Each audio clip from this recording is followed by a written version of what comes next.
अस्सलाम वालेकुम रहमतुल्लाहि व बरकातुहू। बिस्मिल्लाहिर्रहमानिर्रहीम। आज हम बम्बई की जामा मस्जिद का चिकन फ्राई बना रहे हैं, एकदम टेस्टी। 1.5 किलो हमने चिकन लिए हैं और चिकन में हमने कलर डाले। इसके लिए चुटकी भर कलर डाले। आप कलर घर में बना रहे कलर डालना नहीं, हम लोग को यूट्यूब पे दिखाना रहता। अच्छा दिखेगा तो आप देखेंगे, इसके लिए हम डालते हैं और मार्केट में कलर डाल के मिलता है। आप मत डालो घर में कलर। हाँ, अभी हम बता रहे आगे का। कॉर्नफ्लोर 1 प्याली, दही 1 प्याली, 1 प्याली बेसन, चाट मसाला 1 टीस्पून, अदरक लहसुन का पेस्ट 2 टेबल स्पून, 1 टीस्पून हल्दी है, आधा टेबल स्पून जीरा कुटा भुना, 1 टीस्पून हमने गरम मसाला लिए हैं, स्वाद अनुसार नमक लिए हैं, 1 टेबल स्पून मिर्ची पाउडर लिए हैं, 2 नींबू का रस लिए। अभी बनाने का तरीका बता। थोड़ी सी हरी मिर्ची डालेंगे। ऐसा चटपटा बनाने का तो टेस्टी लगता है। रोजे के लिए बना रहे, रमजान स्पेशल।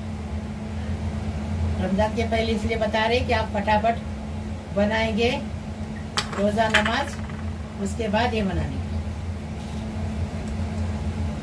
रोजा खोलने के लिए।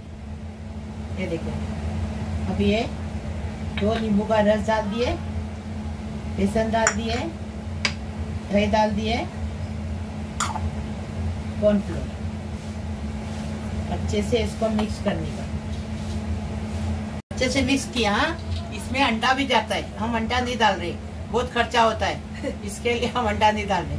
और ऐसा मसाला लगा के डब्बे में भर के फ्रीजर में रखने का और 15 दिन चलेगा। उसको निकालने का रोजे के आधा घंटा पहले और इसको फ्राई करने का। बस फर्स्ट क्लास टेस्टी बनाने का, टेस्टी खाने का, झटपट बनाने का, झटपट खाने का।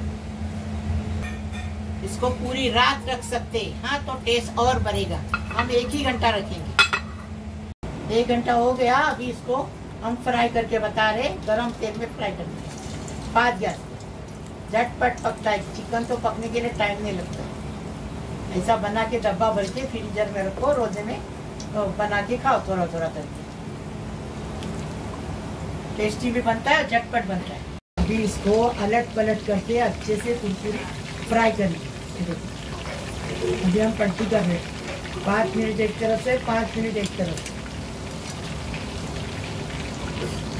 अभी पूरा फ्राई होने के बाद बताएं। चिकन अच्छे से फ्राई हो गया। अब इसको निकालेंगे और डिश आउट करेंगे। देखो, हमने बम्बई के जामा मस्जिद का चिकन फ्राई बनाए। ऐसा तुम भी बनाओ, बहुत टेस्टी और बहुत अच्छा बनाए। लाइक करो, शेयर करो, सब्सक्राइब करो, बेल बजाओ, तो मेरी रोज़ की अलग अलग नई नई रेसिपी आपको देखने को मिलेगी। प्लीज़ प्लीज़, अल्लाह हाफिज़।